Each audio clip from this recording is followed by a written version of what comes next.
Tere! Täna ma õpetan teile, kuidas ühendada oma Waltoni nutipistik Walton Home äpiga. Nii, avame siis esmalt pakendi. Siin on teie Waltoni nutipistik ja juhend, kuidas seda ühendada.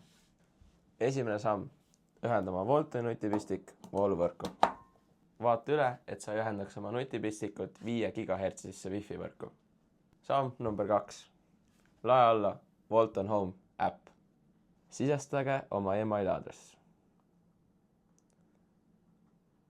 Sinna tuleb kinnituskood, mille sisestate nüüd siia.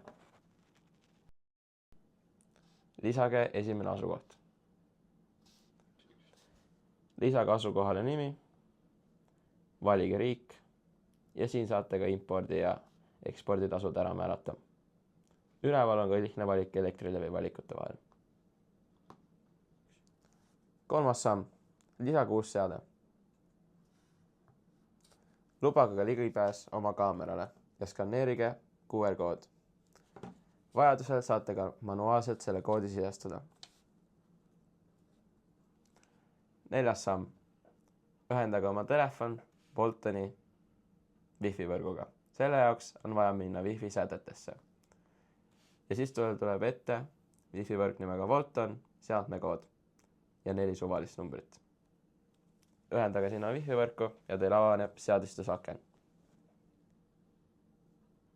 Kui seadistusaken ei avane, minge veebiaadressile 192.168.4.1, nagu on ka seadistusjuhendis kirjas.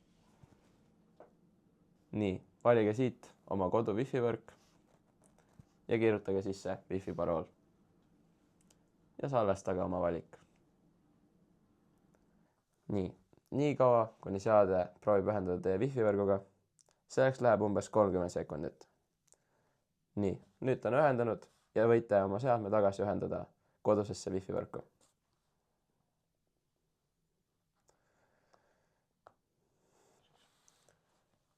Ja ongi ühendatud. Vajutage edasi ja pange oma seadmele nimi.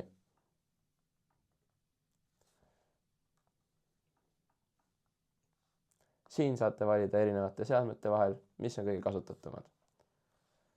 Ja saate valida ka energiarežiimi vahel. Kui soovite täpsemaid sätteid, näiteks piirhinda, saate siit lisada reegli.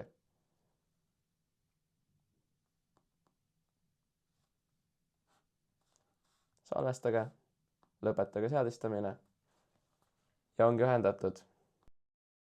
Juhul, kui koduvõrguga ühendamine ebaõnnestus, tõmmake nutipistikut umbes 8 korda pistikupesast sisse välja. Ja kui ka see ei tööta, hoidke minut aega tulukest all. Juhul, kui tuluke vilkuma hakkab, siis ta tekitas uuesti oma Waltoni Wi-Fi võrgu ja saate ühendamist uuesti proovida. Kui te probleemid siin videost lahendust ei saanud, helistage sellele numbrile ja küll me teile lahenduse leiame.